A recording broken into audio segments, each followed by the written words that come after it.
Hello, this is Chris from Outlaw Mineral Group, and today we're going to be talking about Cooke City. If my camera would focus. Right there. Cooke City is a pretty cool little town in this modern day, but we're going to look back into the past. The town itself is pretty interesting because it sits right on the edge of Yellowstone National Park and on the edge of Wyoming and Montana. It's just barely in there. Not to mention, it's pretty rugged, high elevation area. You'd have to be pretty hardy to live there. Shout out to all you folks in Cooke City. So anyway, Cooke City was unknown until the 1860s when gold miners traveled through prospecting for the, quote, elusive Bane of Midas, end quote, Bart Henderson, and discovered gold. In 1871, the first claims were filed on Miller and Henderson Mountain. Let me just correct myself right there and say mountains. It's actually 2 mountains. I'm still pretty new at all this, so cut me some slack, please.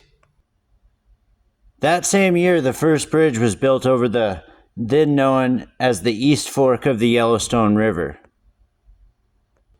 Unfortunately for miners at that time, there was a factor that negatively influenced growth and expanding.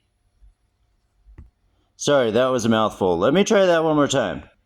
Okay, here we go. One factor that negatively influenced the growth of Cooke City was it was still part of the Crow Native American Reservation. The Crow rarely spent any time on that part of the land, so prospectors didn't get messed with too much. But it was still considered Crow territory, so you couldn't formally file any sort of federal claim. So someone had to be on guard at all times to make sure that nobody came and jumped their claim. In 1880, a guy named J. Cooke Jr. came up with the idea of investing in the mines because he thought they had a lot of potential. He thought they were worth a lot of money and thought that he would want to invest in them. Unfortunately, because you couldn't file federal mining claims, he had to back out of the deal. And you can't really blame him on that one. In the year 1882, the land eventually changed hands, and the miners were finally able to file formal claims. At the same time in 1880, the miners held a meeting of the trustees that were to be in charge.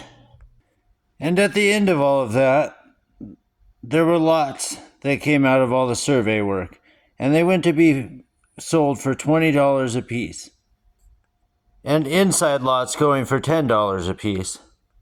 All in all, about 35 people inhabited the new town of Cooke City.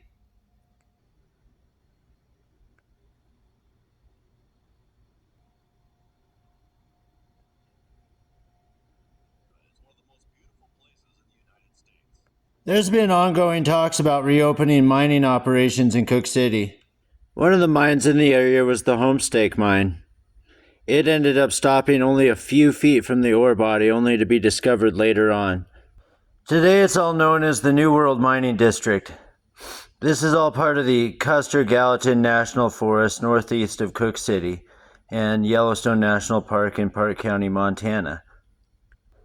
As it's told, there are extensive deposits of gold and silver in the area, in zones of carbonate replacement, whatever that means. In 1878, Congress specifically considered and then excluded the district from the newly designated Absaroka Beartooth Wilderness area. This was because of past mining activity and the potential for future mining operations.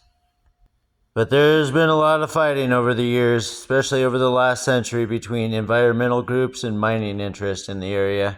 And one of the big fights is because it's so close to Yellowstone National Park. But it's truly anyone's guess what happens in the future. Thanks for watching, and happy hunting out there, everybody.